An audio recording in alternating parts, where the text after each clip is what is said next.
নমস্কার, welcome to my channel সময়শীল শ্রী শ্রী রাধাকৃষ্ণ গোপাল শ্রীমদ ভগবত গীতা।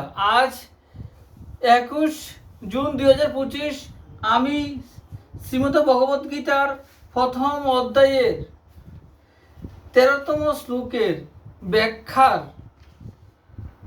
16 পৃষ্ঠার কিছু অংশ পাঠ করছি। শ্রীমদ ভগবত গীতা কি জয়, শ্রী শ্রী রাধাকৃষ্ণ গোপাল শ্রীমদ ভগবত গীতা কি জয়। রাধে কৃষ্ণ রাধে কৃষ্ণ রাধে কৃষ্ণ। কর্মকে অত্যন্ত সহজভাবে পরিস্ফুট করবার জন্য যেখানে কর্ম ইত্যাদিকে কর্তারূপে স্থাপিত করা হয় সেটিকে কর্ম কর্তৃ প্রয়োগ বলা হয়।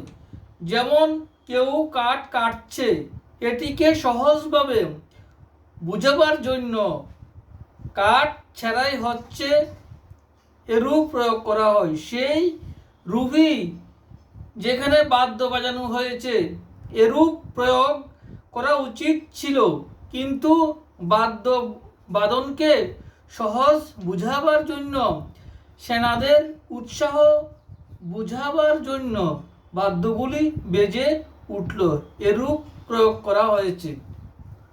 কৌরব সৈন্যদের যুদ্ধোন্মাদনা প্রবল ছিল, তাই পিতামহ ভীষ্মের শঙ্খ বেজে উঠতেই কৌরব সেনাদের সমস্ত বাদ্য সঙ্গে সঙ্গে বেজে উঠল। এগুলি বাজাতে একটুও দেরি হয়নি এবং বাজাতে কোনো পরিশ্রম অনুভূত হয়নি।